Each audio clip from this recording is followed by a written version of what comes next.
मनुष्य एक अद्वितीय स्थिति है और ध्यान रखना शब्द स्थिति। एक जगत है मनुष्यों के नीचे पशुओं का, वे पूरे ही पैदा होते हैं, उन्हें जो होना है वैसे ही पैदा होते हैं। और एक जगत है मनुष्य के ऊपर बुद्धों का, उन्हें जैसा होना है वे हो गए, अब कुछ होने को नहीं बचा। और दोनों के मध्य में मनुष्य की चिंता का लोक है। उसे जो होना है अभी हुआ नहीं, जो नहीं होना है वह अभी है। इसलिए तनाव है, खिंचाव है, पीछे की तरफ खींचता है पशुओं का लोक, पक्षियों का लोक, वृक्षों का लोक, नदी पहाड़ों का लोक। आगे की तरफ खींचता है बुद्धों का लोक, जिनों का लोक, तीर्थंकरों का लोक, अवतारों का लोक। दोनों आकर्षण प्रबल हैं। पीछे के आकर्षण का बल यह है कि वह हमारा अनुभव है, अचेतन में दबा हुआ। उन सारी योनियों से हम यात्रा करके आए, वे जानी मानी हैं, परिचित हैं। उन लौट जाना आसान मालूम होता है। इसलिए शराब और शराब जैसे मादक द्रव्यों का इतना प्रभाव है।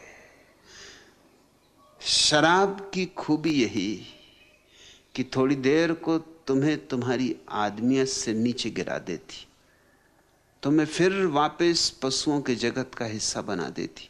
वही शांति, वही सन्नाटा, वही निश्चिंत भाव सुखद मालूम होता है, लेकिन वापस तो लौटना ही होगा।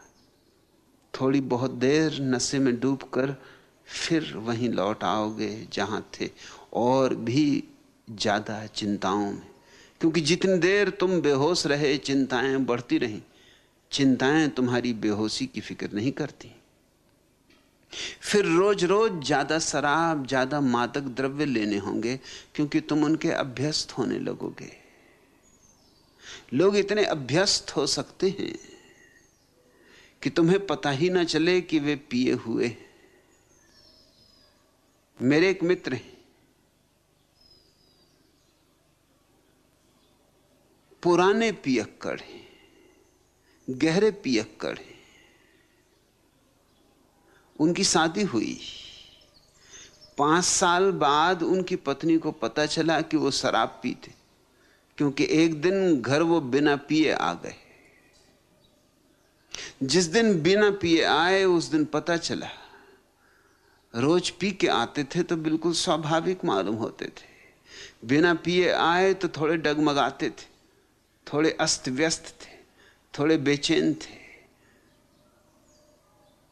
जिस दिन बिना पिए आए उस दिन पत्नी को शक हुआ कि कुछ गड़बड़ है।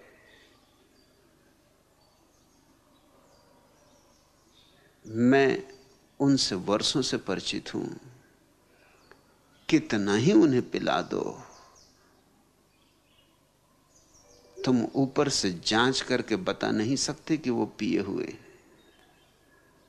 अभ्यस्त हो गए, शरीर ने इस नए रसायन को सीख लिया। और फिर लाख भूल जाओ, भूलने से चिंता मिटती नहीं। चिंता तो अपनी जगह खड़ी है, और चिंता मनुष्य की दुश्मन भी नहीं, उसकी मित्र है। चिंता का कांटा ही तो उसे आगे बढ़ाता है, वही तो उसकी चुनौती है। सोम रस से लेकर ऋग्वेद के, आल्दुअस हक्सले के एलएसडी तक आदमी निरंतर इस बात की खोज की है कि मैं वापस कैसे लौट जाऊं। कवियों के मन में बहुत आकर्षण होता है पक्षियों जैसे आकाश में उड़ने का मुक्त गगन, फूलों जैसे सूरज में खिलने का, वृक्षों की हरियाली, नदियों का कलकल नाद, सागर में उठते तूफान और आंधियां, आकाश में गरजते बादल और कड़कती बिजलियां। और कवि आतुर हो आता है लौट चले पीछे को। यह आकस्मिक नहीं है कि कवि, चित्रकार, संगीतज्ञ आम तौर से मादक द्रव्यों में उत्सुक हो जाते। इसके पीछे कारण है, वो पीछे लौटना चाहते हैं। और पीछे लौटने का एक ही उपाय है, हम कैसे भूल जाएं उस जगह को जहां की हम। मगर समय में पीछे लौटा ही नहीं जा सकता। एक बाप अपने छोटे से बेटे को समझा रहा था नेपोलियन का प्रसिद्ध वचन कि इस जगत में कुछ भी असंभव नहीं। उसके बेटे ने कहा रुको, 1 मिनट रुको, मैं भी आया, मैं अभी सिद्ध करता हूं कि एक चीज निश्चित असंभव, मैं बहुत दिन से करके देख रहा हूं, संभव होती नहीं। वो भागा गया स्नान गृह में और वहां से टूथपेस्ट की डब्बी ले आया। टूथपेस्ट के ट्यूब को निकाल के उसने 2 जोर से पिचका के टूथपेस्ट बाहर निकाल दिया और अपने बाप को कहा अब इसको फिर भीतर करके दिखा दो। तो मैं मान लूंगा कि नेपोलियन ठीक कहता है कि जगत में कुछ भी असंभव नहीं। मैं तो बहुत कोशिश करके हार चुका। जो बाहर आ गया सो आ गया, फिर भीतर नहीं जाता। इस छोटे से बच्चे ने अपने ढंग से एक महत्वपूर्ण बात कह दी। छोटे बच्चे कभी कभी बड़ी महत्वपूर्ण बात कह देते। इसने यह कह दिया कि कुछ चीजें वापस नहीं लौटती और समय तो निश्चित ही वापस नहीं लौटता है। कोई उपाय नहीं है समय की यात्रा में पीछे जाने का। तो आदमी आगे ही जा सकता है, पीछे नहीं।